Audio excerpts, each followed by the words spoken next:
Welcome to Aging Revolution. My name is Mynes, and today I am joined with Alyson Davis from the Women's Initiative. Today, we are talking about storytelling and its impact on your mental health. Alyson, what can you tell me about yourself? Yeah, absolutely. Glad to be here. I'm Alyson Davis, and I'm a licensed marriage and family therapist. I've been with the Women's Initiative for 8 years. I direct sister circle programs for Black women and women of color, and I'm also a licensed supervisor. I am married and have a 6-month-old, and so that's a journey in itself, a wonderful, beautiful journey and a stepdaughter who's about to graduate high school. So we're kind of in two worlds right now with a new little guy and someone who's launching into college. But I'm a narrative therapist, so I love healing practices and work through storytelling and taking problems, stories, and narratives that we've incorporated into our lives and helping to create our preferred story. So that's just a little bit about me. Yeah, thank you so much for being here. I'm so excited to have this chat with you. Yeah, for sure, for sure.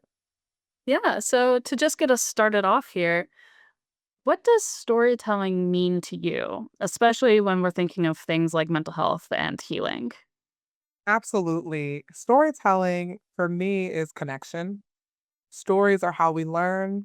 I like to think of even when you're in grade school and you have a prompt, if Sally had 4 apples and Tim had two, kind of those like questions. We're often even learning in some type of script. We are influenced by the stories we hear about ourselves and about other people, people who are like us, people who aren't like us. And so stories is just kind of how we learn. We find ourselves comparing, trying to cross-reference, engage anything from when we're looking at what someone said on Reddit about a particular topic, or if we are in a support group, if we're onboarding in a new role, we're getting wisdom and perspective from the person who comes before us. Really, how we connect, how we exist, how we learn, in my opinion, as a narrative therapist, especially, is through storytelling. I even think about oral storytelling historically, um, just the way that we pass down tradition, rituals. There's just so much that we get from just the narratives of other people. And even when I think about our origin stories, so for instance, the stories you're told about when you're born. If people said, we tried so long to have you, as opposed to you were an oops, you were an accident, like even these little stories we hear in the beginning of our lives greatly influence how we see the world, especially when we're thinking about mental health and our healing. So influenced by story. How often does someone say, even to their therapist, have you heard this before? Am I normal? Did this happen to other people? And 9 times out of 10, we're saying, like, yeah. Yeah. And it's just so validating and refreshing to know that, okay, I'm not alone. My story and lived experiences can be related to by another person. Definitely. Yeah. Just thinking about just humanity in a grand scheme, storytelling goes back so, so, so far, even Yes. with like cavemen, with their Yes. stick figures on the wall, it's Yes. such an important Was part it of connection. hieroglyphics or something like that? Yeah. Yeah, I was thinking that. Yeah. It's just Yeah. I think it's part of what makes us human is that ability to communicate with each other and share those stories with each other. Absolutely. That's why even in practice, highly recommending group counseling with individual therapy services, because there's something that comes from hearing a group participant share and say, it's like they were reading my story. And that is something that could be so grounding, so centering to like be with folks who have shared experiences as well. I mean, even if when you think about media, film, movies, shows, songs. Like when someone like there is just a song for every mood and every emotion, so steeped in story. So yeah, we definitely can exhale when we're like, oh, okay. I've been able to get that off my chest. It's been received by an empathetic witness that can really hear our story. Definitely. So we discussed this a little bit, but why do you think humans are naturally drawn to telling and sharing their stories? Mm. I suspect that individuals have a desire to be understood and to be able to convey a message that can be received. And it can feel really isolating and lonely when it's like I had all these ideas or lived experiences and perspective and don't have anyone to share it with. Our culture and society has gotten way more individualistic. We're a lot more reliant on our technology. Even, individuals who are getting into some really in-depth relationships with AI. And I know everyone has a different response to AI and what that looks like. It can be a very affirming tool, and it can also still have some quirks that it needs to work out.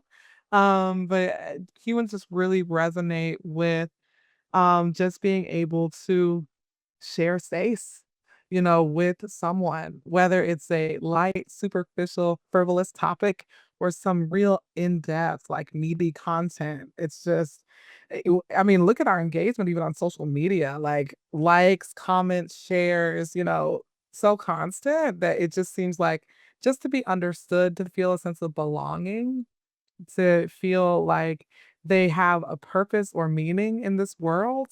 There's for me, that would be my assumption just based on, doing this work clinically. And because what I even like to do in my practice with narrative therapy, kind of what's your theme? Like if your life could have a title or if you're looking at this chapter, even at the beginning of sessions when we kind of assess how are things happening for you on a personal level, interpersonally, at work. But the last question is, okay, in this chapter, on this page, on this day, like today, May 29th at 3 o'clock, like, what would you say? Like, where are you hoping that this story will go? Like, what meaning do you get from this? And so just when I think about just that feeling like you're a part of something, why we're just so connected to storytelling. And so just wanting to be understood, wanting to belong, wanting to connect and engage in some capacity, I feel is where the connection is. Definitely, I fully agree with that, just from own personal experience, really. I think humans are just such social creatures. We Yes, really thrive on connecting with others. Research shows, and I'm sure you know this, but for our audience who may not, social isolation can cause such terrible side effects in long term for people. It's something that we notice with older adults a lot is they start to become isolated as they age because it's just hard to find that community, find that connection with others. And it can cause cognitive issues, it can cause, heart problems. There's just so many different physical symptoms that come from being an isolated person, so, absolutely. yeah, I think that, that aspect of sharing those stories and telling and listening, is such a good way to connect with other people, even on such, like, a tiny way in some cases. Oh, yeah. Information sharing, this collective wisdom. Because even when you think about aging and social capital, people tend to feel like they're more respected when they have a lot of resources, if they're working, if they have relationships. And as you age, sometimes you begin to lose relationships. Maybe you're retired, maybe you have less access than you had before. There can be this feeling of a sense of invisibility. Because even when we think about story, what are the stories that we don't get to see? We don't really see a lot when it comes to even like popular culture. We see like young adults, fiction and things selling, and people maybe in their 20s and 30s. But after that, we don't see as much representation. And so that's something that I consider too when someone is like, I still want to feel like a sense of importance, belonging, that, people can listen to what I have to say as well. And so there's so much strength because we sometimes have such a limited view of aging, but something that immediately comes to mind is The Golden Bachelor, whether you're a fan of the franchise or not. But there was so much interest in it because it's like, yeah, like let's have more shows, Age of Attraction, on Netflix, where we get to talk about deconstructing the myth that with aging, you can't still have a vibrant, full life where you have social support, you're still working if you want to, you can still date, explore relationships, where life isn't only reserved for one stage, what there's so much more. And so just the meaning making that we get from story, especially with aging, that's why I love personally working with populations 60 and up, because there's such a richness in the work when you're working on narrative and story and lived experiences. There's so much to build upon and work on. But you're absolutely right. The isolation could definitely result in some decline in terms of our mental health because even if we're highly introverted, introverts enjoy other introverts. We do well with another person. Definitely. I recently did an article, and by recently, I think probably like last year at this point, but, That's still recent. yeah, about the invisible woman syndrome, where women, once they reach, 40, 50, they stop seeing themselves in media and people stop seeing them. Mhm. It's kind of like they're a ghost walking through life. And that kind of your point of what stories we don't see made me think of that. I interviewed women who said, once my kids got older, once I was no longer seen as like a mother, that's kinda when I lost that, and it's a sad thing that happens because we don't talk about those stories. We don't have those sense of connections, so, Oh, yeah. yeah, absolutely. Feedback I often get is the difference even with gender and aging, and even when it comes to like dating and um t- having gray hair, getting smile lines, wrinkles, so, like the things that having a gut, like our relationship to even breathing, relaxed breathing without feeling like we need to suck our bellies in. There's so much that comes with aging and these expectations that we impose. I work with a lot of folks that are curious about things like dating and relationships and or even just sense of vanity, beauty. Like how can I see myself? Can I still look, and feel good though I don't look like I did a few years ago? And so, oh yes, that sense of invisibility and want to still feel attractive, desirable, and kind of not categorized, not kind of put into a box. Ah, that comes up so much in the clinical work. You know? And would you say that, talking about these things, having these conversations is a good way to break down those boxes and those barriers? Absolutely, absolutely. I'd love to ask, well, what conversations were had about aging in your life? What did you observe? Sometimes it's interesting, even when you get to the point where you're maybe out aging the age your parents were when they passed away. So it's really helpful just to be able to normalize and talk about these things and just kind of debunk some of these myths or ideas that we've had about aging. I mean, even some of the stereotypes people admit that they carried when they were younger, when they would say things like, "Oh, yeah, I'd never wanna be that age," 'cause back and then you are that age. It's like, "Oh." Like, how do I challenge some of those biases or assumptions? Or even ableism. What happens when there are still things you wanna do and you did wait till retirement or your children launched, and you feel like you don't have maybe the same energy or stamina that you had when back then when you said, "Okay, I'll do those things later when I'm done taking care of people." And we also know that is there ever a point where we're done taking care of people? So, yeah, it's really helpful to just say these things aloud because when it's just an internal dialogue, it can really turn into some intrusive thought patterns. But to speak with a therapist or in another space, setting, maybe a support group, just having another form of connection to be able to name how you're feeling about aging, things you don't talk about, menopause, things of that nature, and then how you want to work with that story and create a preferred story as opposed to just determining that, it's feeling hopeless. Because even when we think about issues with aging, we can definitely see quite a bit of depression come up as well. But when we're able to name something, it's something that we feel we can work with as opposed to something we feel needs to remain silent. Definitely. One of the things that we try to focus on at Java is breaking down those intergenerational silos. And one of the ways that we've found the best way to do that is by having open conversations. It's by getting people of different generations together and having them talk, having a conversation about anything. And they very quickly realize, oh, we have a lot more in common than we previously thought. Absolutely. And I love that even directing the Sister Circle program, that in our clinical groups, we've had such a diverse array of ages. And, it's been described as so nice to have just varying perspectives and insight. And even when we kind of deconstruct just age in itself, sometimes someone's like, I may be this age, but I feel this age. Like it's, such a construct in terms of, maybe I still feel young, maybe I what did someone tell me a while ago? They said, "I'm not your grandma 65. I'm a different 65." I'm like, "Okay, absolutely." And so, not a monolith. We don't put age in a box. but it looks so different. So I love group settings with multi generations in the space because it's just such rich conversation and lived experience for sure. And just constant learning. You never stop learning, no matter what age we are. Yeah, very good points there.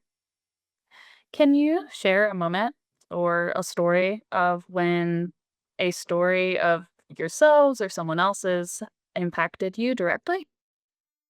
Oh, yes. When thinking about this, I was back and forth between two people in my life, the matriarchs in my life. I thought a lot about my mother.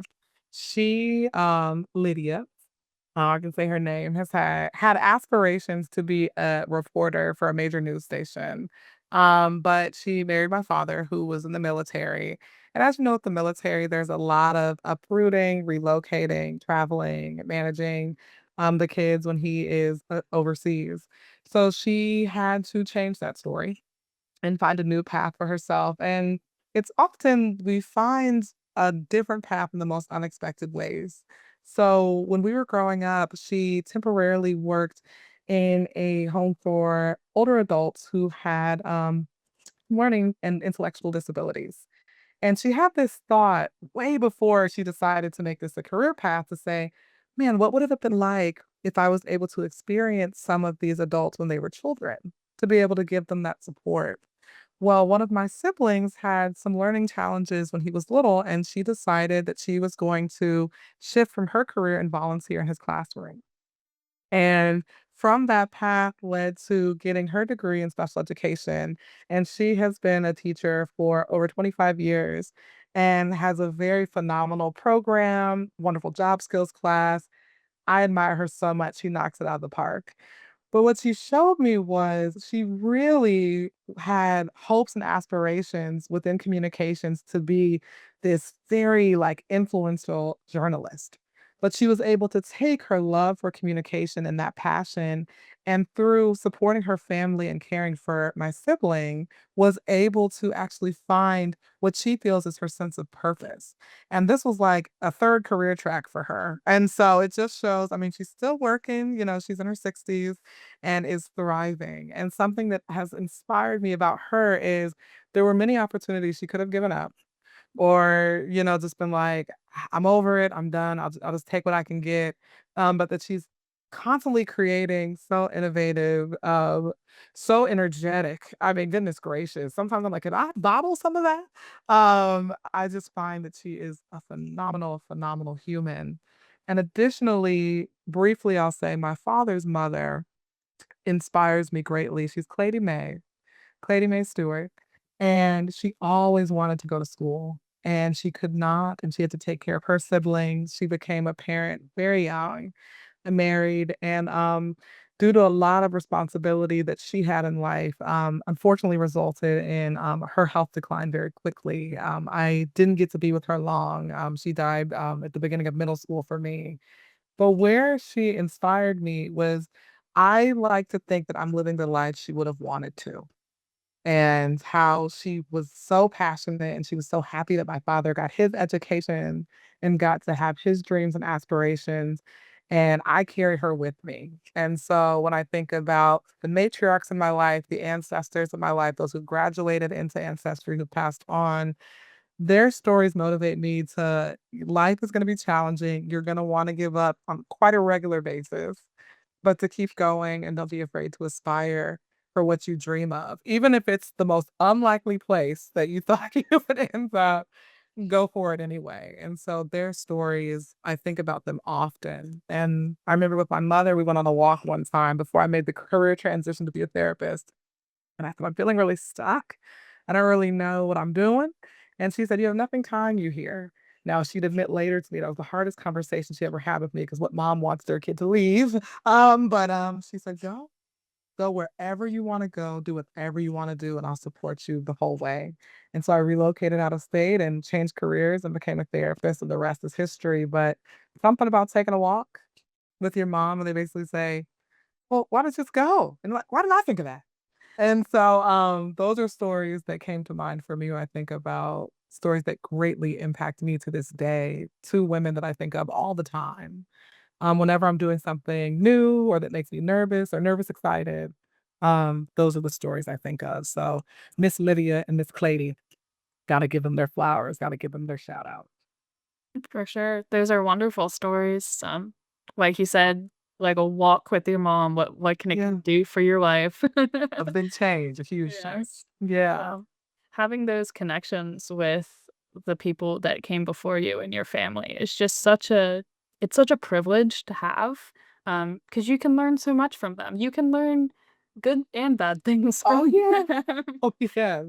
Just as much as you learn of, "Oh, I wanna follow in that path and I wanna do that," you can also learn, "I never want to do anything like that." Yes. Yes, So, that is very true. both very important things to learn. Yes, absolutely. Yeah, Thank you for sharing. for sure. How do you think storytelling plays a role in mental health care and trauma-informed approaches? Such a good question. I think when we're thinking of intrusive thought patterns, depression, even suicidal ideation, we're looking at what are the stories that play on loop in our mind. We tend to tell ourselves kind of very similar stories over and over again. I like to talk about something called default thinking, where we tend to have an idea that is our explanation for something. So, for instance, if someone is working on dating again, and maybe they have an opportunity and they feel a sense of rejection or they fall short. The default could be, well, it's because of sizeism. It's because of my body type. If I had a different body, that relationship, that interaction would have been successful. If I had more money, then I could have been able to get that thing that I wanted. If I was enough, if I was desirable, if I wasn't unwanted. And as much as we try to get away from it, it becomes our explanation for things when something goes wrong. We tend to lead sometimes by our subjugated parts of self, meaning the part of ourselves that does not feel privileged is the one that could feel like it's calling the shots. And it's helpful to kind of just listen to self. We often talk about a therapeutic intervention, even journaling and writing. Some people audio journal. They're like, I'm not really a writer, but I'll record myself. I've had folks make private TikToks and only record for themselves and go back and listen to it. But there's something when we go back and we look at, what are the patterns here? What are the themes that I keep repeating to myself over and over again? Story is so important when we're thinking about our mental health journey because when we tell ourselves something, as simple as this sounds, we listen. And so it's like, if I want to disrupt that story, it's going to take practice. And what I love about that concept is we could even say, I affirm myself, I believe in myself, even though it doesn't feel true yet, I can still say it, I can still repeat it. Even if we think about EMDR reprocessing, if we think about trauma-based care, what do you do when you're doing EMDR? Folks haven't heard of that before. You are going through your history and you're looking at distressing target memories in your life. And these memories are associated with a negative belief, whether it's I'm not enough or I don't belong. And you're going to that memory, to that story, and you're focusing on that picture and you just stay with it. And you focus on it and you're like, the longer I stay with this story, I might start to notice some discrepancies. I may start to question the accuracy. Am I only focusing on some parts of this story, but not the whole? Because if we think about storytelling, think about a film. How do we know a movie's scary? The lighting's dim, the music is kind of really eerie sounding. We know when we set the scene, something real scary is about to happen. But we know if we put lighter music on, change the lighting, change the aesthetic, it can be the same cast, but we get a different feel. So when we think about stories and trauma informed care, we're really looking at it's not what's wrong with me. What happened to me? How am I telling this story? So the nice thing, even in someone's therapeutic process, they may start to notice, I love this. I think this even happened today for someone. They said something to themselves that may be a little critical, a little harsh, and they interrupted it immediately. And we're like, wait a minute, that wasn't fair. Let me go back. And so we become different storytellers when we're working on our own mental health and our journey to say, okay, I have kind of got stuck in this pattern of speaking to myself or about myself in a way that is impacting my sleep, my relationships, my progress, my physical health. But the more I pour into myself with affirming stories and messaging, the more my perspective and outlook changes. I mean, let's look at cognitive behavioral therapy. Our thoughts and emotions affect our behaviors. So the more I can work on how I want to recraft this story, even let's say hypothetically I've been the villain in my story. Maybe I've like really been pretty terrible to myself at times.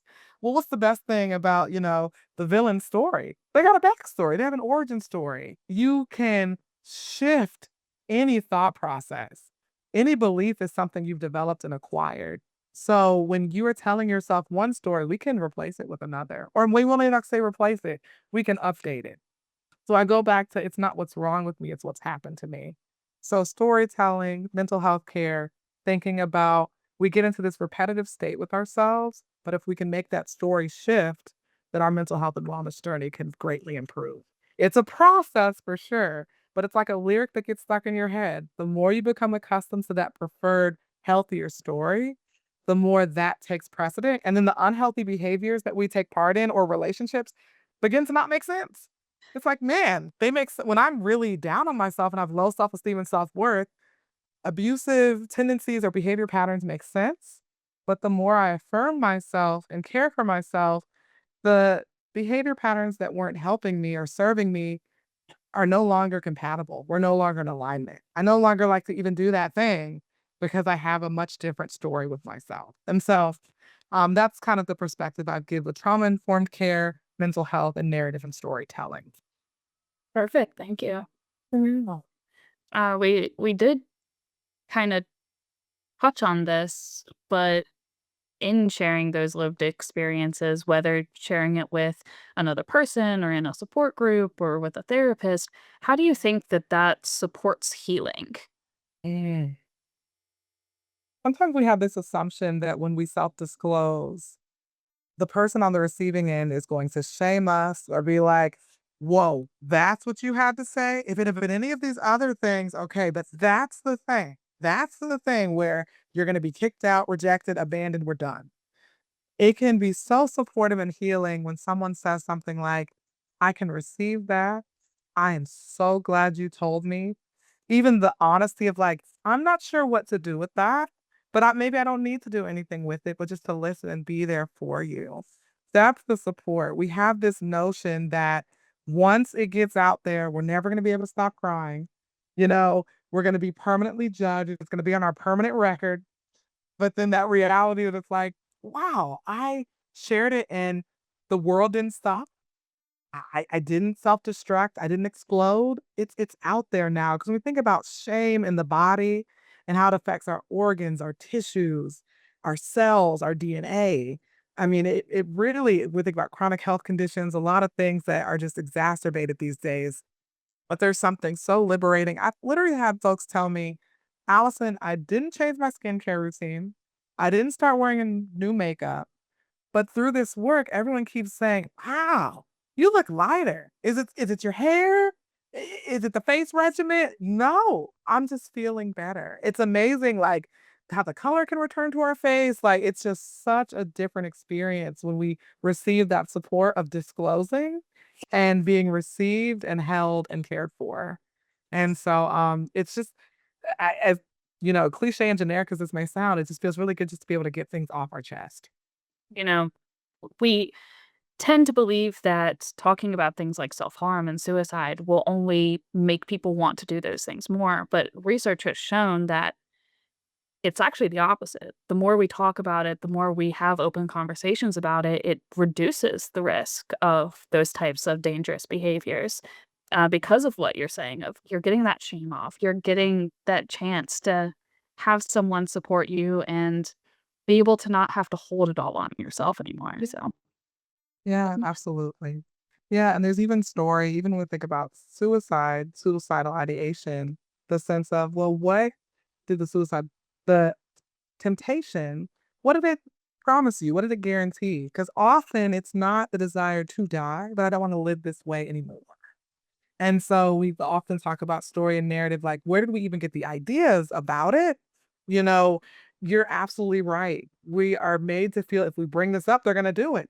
But sometimes folks are like, I'm so glad you asked. because I was really thinking about it, but I was like, well, if they don't bring it up, I won't bring it up. I don't want to be a burden. I don't want to bother anyone. It's like, yeah, there is a story connected to everything. Any idea? I mean, when you think about coping in the spectrum of healing, on one end, there can be a lot of self-harm and ideation, and that's one side. That's a way to try to cope. But there's also another side of it too. And part of that is self-disclosure. Being able to find a safe person, a safe space, a therapist to say, oh, I felt like this isn't gonna help anyway. We hear that a lot. It's not gonna do anything. I don't wanna waste your time. I'm taking somebody else's spot.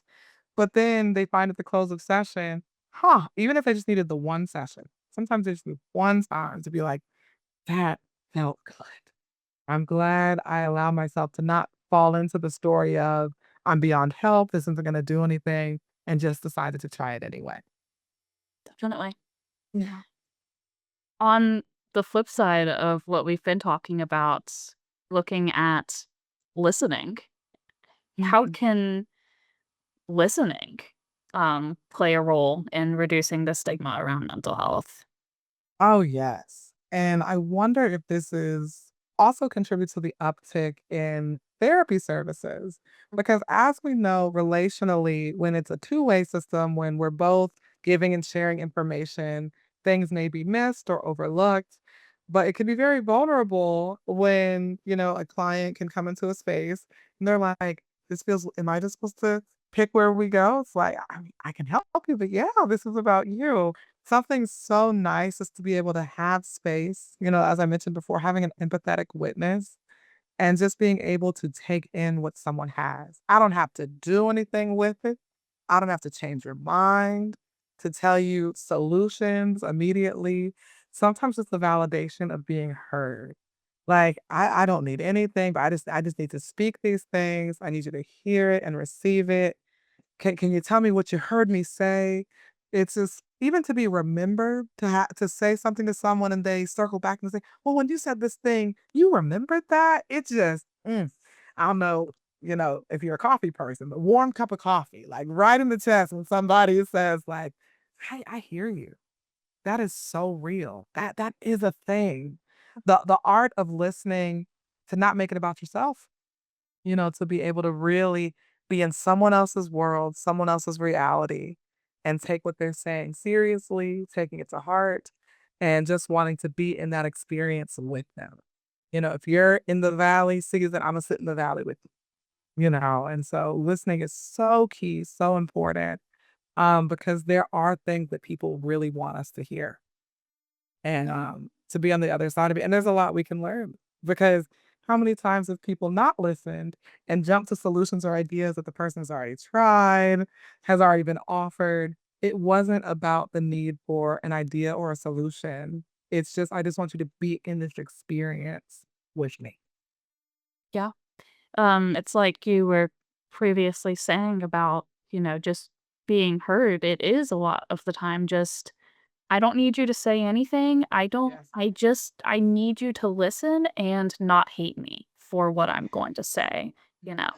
Mhm. It's that fear of, um, they're gonna hate me if I say this, this shame that I feel, other people are gonna see that and they're never gonna wanna speak to me again. But having someone who will listen to those things, to listen to that shame that you feel, those bad feelings that you have, and say, "Yeah, I understand. I heard you."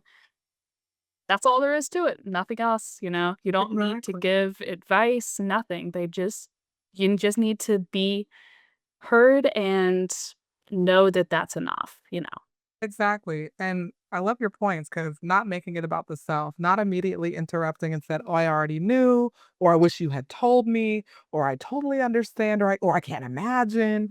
We even are mindful of our feedback, and it's just like, "I can be in this with you. I'm so glad you told me." Because sometimes when someone's disclosing, if we jump to doing something, because as people, it can be hard for us to tolerate pain, suffering, discomfort, but not having to do something with what someone said is just so refreshing, as opposed to when people kind of go to their default of like, "Oh my gosh, that sounds terrible." It's like, let's work on some different listening practices there." And in fairness, people don't always know, they're getting their practice in too. But Yeah, just to be heard and to just have that shared experience, you're spot on.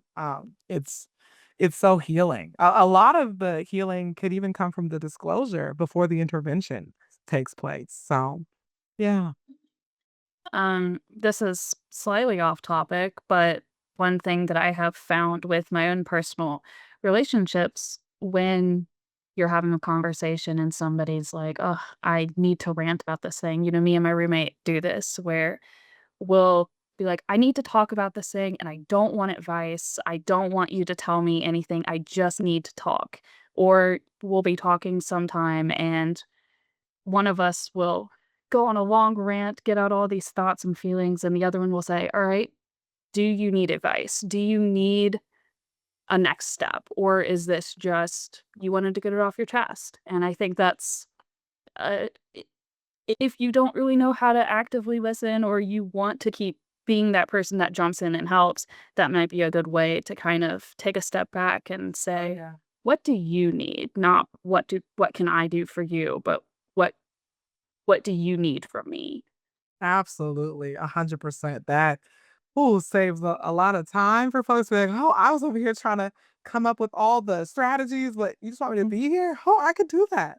Yeah. And, I am a couples therapist too, and in our Gottman training, we learned that, when someone comes home and vents about their day and they say something extreme and we feel the need to say, "Well, don't say that," like, "You don't need to go to jail, you don't wanna get arrested, don't do anything weird." We say, "Let them say the extreme thing. It doesn't mean they're gonna do it. Just let them have that moment, and as they may start to slowly come down." Obviously, we can assess the difference between if it's like, all right, maybe there's a safety concern here. But if someone is just kind of saying some very like off the wall, I had a rough day, my boss is so mean, I just wanted to knock her coffee off the table. I'm not really gonna do it. But just let me just say the thing. Let me just get real wild for a second and then I'll come back down. And just giving the space. Just if we invite people to tolerate um our experience. It's so different because even some people I work with will say they try to open up to their family and they know that we're working together and they'll say, "That sounds like a conversation for your therapist." And it's hard because, yes, I receive whatever you bring into the room, but also working with clients to say, yes, and I'm getting my practice in because when I work on the therapy, I want to take it outside the therapeutic space. And part of that is being able to share my lived experience with my family and friends. So, yes, thank you for reminding me that I have a therapist. I actually was really hoping to share this with you. And they're like, oh, okay. So the listening, even in our best efforts sometimes to redirect or give support, sometimes we just have to say, it's a huge deal when someone comes to you about something and take that as sacred and meaningful. And because when we put shame on it and we shut down, it's very hard to get someone to open back up. Rightfully so, because we're constantly assessing safety. Definitely. How do you think that storytelling can help build stronger and more connected communities in general? Mm. Oh, yes. I think Question, I know. it's a big question. We'll have to throw some hard ones in right at the No, end. go for it. Go for it. I mean, it makes sense. I mean, we're living in some times right now, where I feel comfortable saying there could be quite a bit of closed-mindedness and where folks have found that they've stopped listening and communities don't feel connected, where it can be very much so, well, if that doesn't affect me personally or those I care about, then I disregard those people who are not like me, who think differently than me. And it's so important when we hear someone's story more often. How many times have we had a connection where someone said, "Oop, I was about to say this thing, but I just had a conversation the other week, and that's actually inappropriate, or that's a microaggression, or, that's actually pretty harmful. And I didn't know because I didn't have a lot of experience talking with people who don't identify the way that I do." And so communities can really be strengthened because people have this assumption, especially in positions of privilege. Oh, that's not a need, or that's not a concern, or that doesn't happen. But when you are in relationship with other people, when we think about empathy, when we think about activism, advocacy, organizing in our communities, it changes the game. It makes it so you can't ignore something because you're in it. You see it. And so when I think about just community connection and storytelling, even with our history, the things that have happened geographically speaking in our cities, in our state, in our community, sometimes we're really missing a lot of rich information that really can just change the way that we view the world and see ourselves. And so, oh yes, if there was more storytelling, community engagement, you know, I would like to think as many people that I've worked with who feel just this loss and absence because maybe they're unpartnered or don't have siblings, parents, friends. They always wanted children. But can you imagine if we really strengthened community relationships? I often work with a multitude of clients who mourn the fact that they do not have a parental figure in their life. And then I work with people who mourn the fact they didn't have kids. And I'm just like, I could just link y'all up and like in my mind and just like have these spaces when we talk about support groups, supportive spaces, conversations about aging, family dynamics. It's amazing how people can be in community right beside each other and really need each other and not even know it. So I just feel like it would change such a multitude of problems and circumstances if there was more engagement and more storytelling and more community engagement. Oh, because just the isolation alone right now is just, if we think about cost of living, isolation, chronic illness, people are really navigating things, on their own that really there are a multitude of people who are experiencing very similar, if not the same thing. So when you hit me with that question, I was like, man, if you knew the ideas that I have in terms of like, I mean, when I think about speed dating, I think about like relational dating. Like, are there people who are like, I want more people in my life who feel like my aunties or mom or grandma or sister? Like, that space sounds cool. Don't tell me how I'm gonna do it yet. But it's just there's just so much opportunity there with how we can get the community just feeling more connected. Well, when you figure out how to do it, let me know because 'cause I I'm will interested. do. Yes. It's just more community buy-in, involvement. Oh, so key. I want it, but I'll tell you if I come up with something for sure. Maybe we'll come up with something together. Yes. Um, I think that granted, I don't know all of human history, but I feel like now we are more isolated Yes. as individuals than we have ever really been before. Um, the whole phrase of "it takes a village" when we're talking about, like, Oh, raising yeah. kids and stuff, that's just true in life in general. It has nothing to do with raising kids or being a caregiver, it's just people need people. We need to be there for each other and help each other out. And it's hard to find that connection in today's world because we are, all on social media and we are all in our houses or just trying to make enough money to survive to the next week. So yeah, that the storytelling aspect really, I feel like could help with that community building and reaching out and finding connection with other people. Absolutely, because I can't leave out the pandemic. I mean, that only further emphasized hoarding culture, scarcity mindset, self-isolation, and that we can't with a click of a button, if we need groceries, if we wanna, watch a movie, we actually don't have to leave our homes if we don't have to. For social engagement, we used to have to really work for it. If we wanted it, we had to go get it. Now, even when we think about the amount of individuals who are commuting to work, like the draining nature of being like, once I'm home, I'm home. I don't want to go outside, but we can get that itch and crave some form of connection. But just like I talk about the practice of speaking your preferred story, because when we give a lot of airtime to the problem story, we begin to believe it's true. We get out of practice as social beings. We feel awkward. We don't realize awkwardness is normal. Boredom is normal. Like we can go out and we can try to meet someone and it falls flat, and that's okay. But when we kind of have been out of that, practice for so long, we're so lonely because we've convinced ourselves, well, whenever I try to make connection, it's just weird.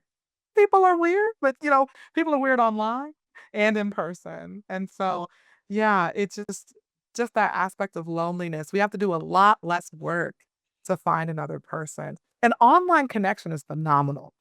When I think about chronic health issues, when I think about illness, when I think about finances, sometimes it's so accommodating to be able to have something virtual. And at the same time, there is that hunger, even when I've worked with participants virtually who will say, I really miss having a hug.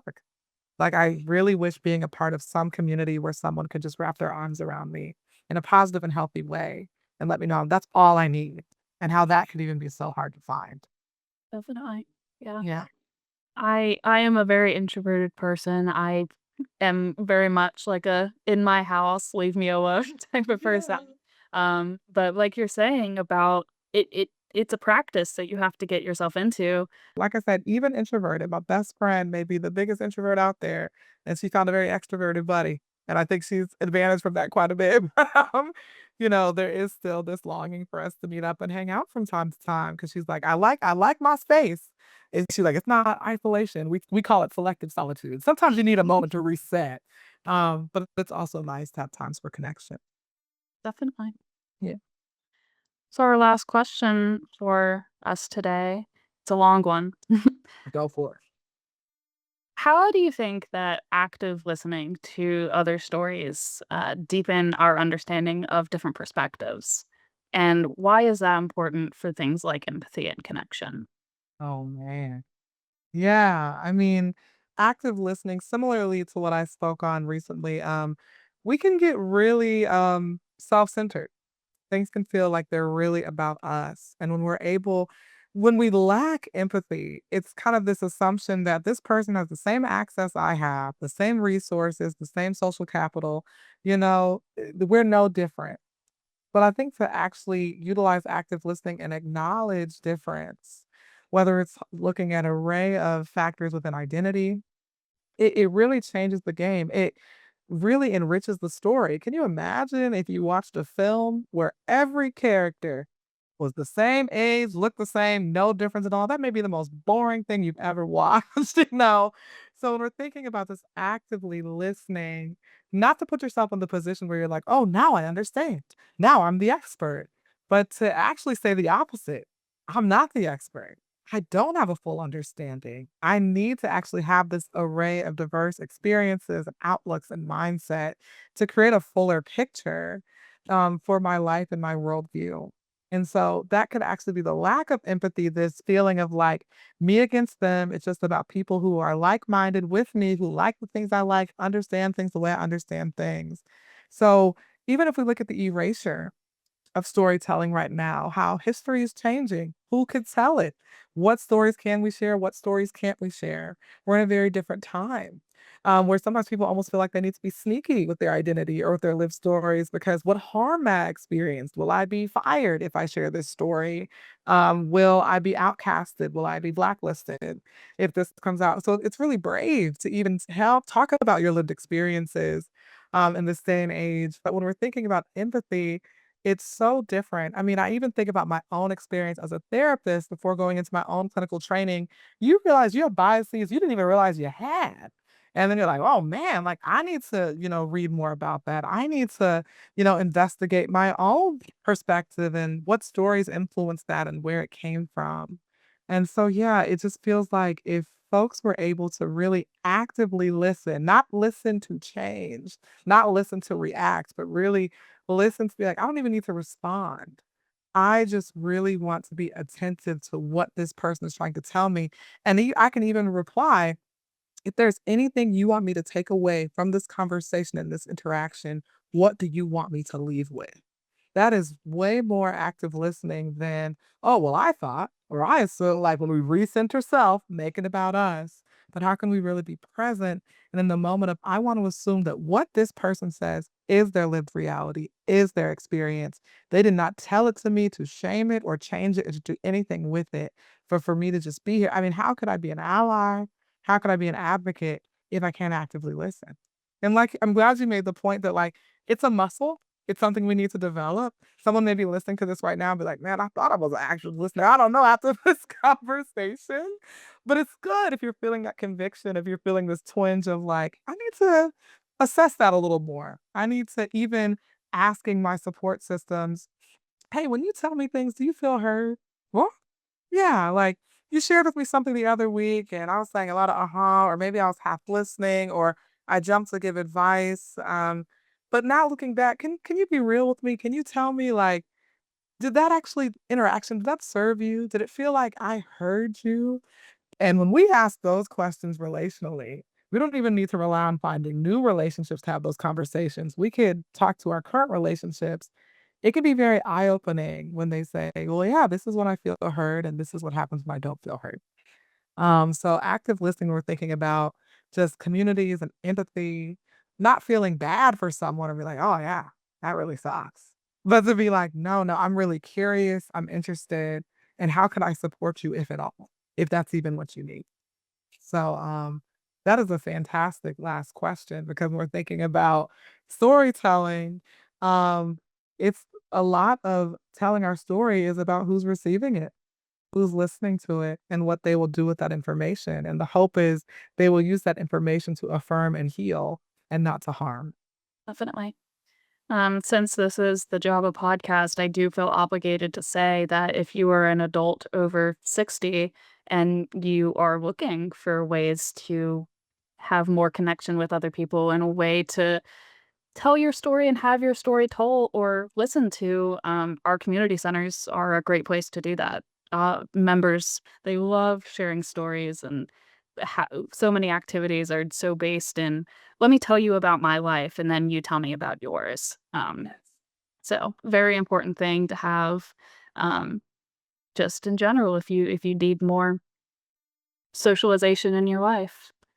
Absolutely. And if, I can add to that, if you're looking for mental health services, you can go to the women'sinitiative.org. We do have walk-in and call-in clinics. So whether it feels more accessible to come in person or to give us a call, we have on our page ways to get started with therapy.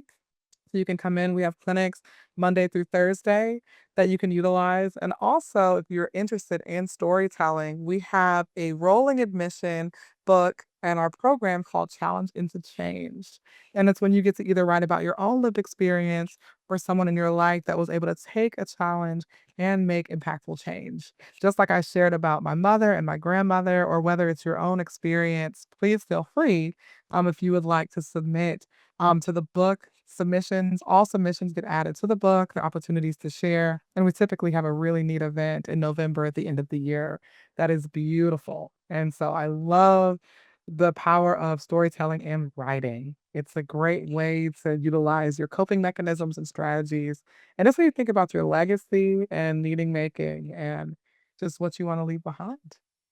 So yeah, so shout out to the Women's Initiative for mental health services. Oh, I love referring to Java. Java is a fantastic connection and resource. And anyone that is getting support from Java that wants to come get mental health services, whether from group activities, arts and connection, mind body movement, or individual therapy services, we got it for you. And all of our program and activities are free. So we are here. Amazing. Thank you for that. All of that information will also be in the show notes of wherever you're listening to this as well. So just an easy click for either Java or the Women's Initiative for you. Absolutely. Allison, Fantastic. is there anything you would like to share? Final notes? What you didn't cover? I just appreciate the opportunity. Thank you for listening to a little bit of my own story and lived experience and, hoping that just I was able to give justice to the fact that there is so much power in the stories that we hear from other people and the stories that we tell ourselves about ourselves. So if nothing else, sometime today, just think about what you've been telling yourself lately and how you feel about it. So that's the last nugget I'd leave us on. Well, well, thank you again for being here today. I really loved this conversation that we had. Oh, Yeah. absolutely, for sure. Thank you so much. Yeah. And thank you for listening. We'll see you next time. Alrighty. Have me back anytime.